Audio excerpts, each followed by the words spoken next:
వేడి.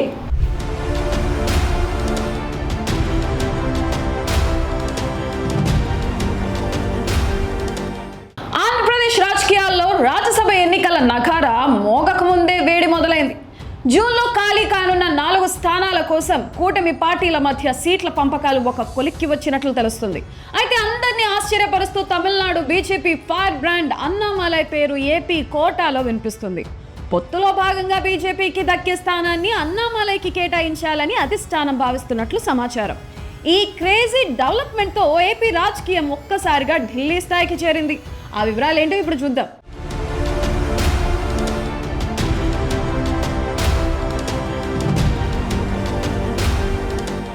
ఏపీలో ఖాళీ కానున్న 4 రాజ్యసభ స్థానాలను దక్కించుకునే పూర్తి సంఖ్యాబలం ప్రస్తుత ఎన్డీఏ కూటమికి ఉంది. కొత్త ఒప్పందం ప్రకారం తెలుగుదేశం పార్టీకి 2 స్థానాలు, జనసేన మరియు బీజేపీలకు చెరొక స్థానం కేటాయించే అవకాశం ఉంది. దీనిపై ఇప్పటికే CM Chandrababu, deputy CM Pawan Kalyan, AP BJP నేతల మధ్య ప్రాథమిక చర్చలు ముగిశాయి. గతంలో వైసీపీ ఎంపీ రాజీనామా సమయంలోనే అన్నామలై పేరు వినిపించినా అప్పట్లో ఏపీ నేతకే అవకాశం దక్కింది. కానీ ఈసారి జాతీయ నాయకత్వం అన్నామలై వైపే మొగ్గు చూపుతున్నట్లు తెలుస్తుంది. తమిళనాడు అసెంబ్లీ ఎన్నికల్లో పోటీకి దూరంగా ఉన్న అన్నామలైని జాతీయ రాజకీయాల్లోకి తీసుకురావాలని బీజేపీ ప్లాన్ చేస్తుంది. అందుకే ఏపీ నుంచి ఆయన్ను రాజ్యసభకు పంపేందుకు పావులు కదుపుతుంది.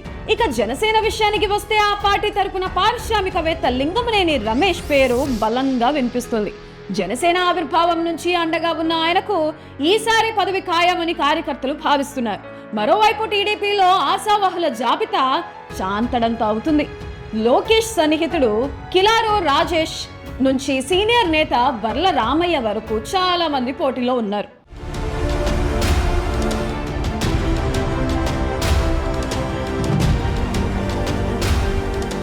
టీడీపీకి దక్కే 2 స్థానాల కోసం సీనియర్లు, యువనేతలు గట్టిగా ప్రయత్నిస్తున్నారు. ప్రస్తుత ఎంపీ సానా సతీష్ కు మళ్ళీ ఛాన్స్ ఇస్తారా, లేక ఆయన్ను ఢిల్లీలో ప్రభుత్వ ప్రతినిధిగా నియమిస్తారా అన్నది తేలాల్సి ఉంది. ఒకవేళ ఆయనకు కాకపోతే కిలారు రాజేష్ కు అవకాశం దక్కవచ్చు. వీటితో పాటు సామాజిక సమీకరణాలను దృష్టిలో ఉంచుకుని యనమల రామకృష్ణుడు లేదా వర్ల రామయ్య పేర్లను చంద్రబాబు పరిశీలిస్తున్నారు. జూన్ నాటికి ఈ పేర్లపై ఒక స్పష్టత వచ్చే అవకాశం ఉంది. అన్నామలై ఎంట్రీతో ఈ ఎన్నికలు ఇప్పుడు దక్షిణాది రాష్ట్రాల్లో ఆసక్తికరంగా మారాయి.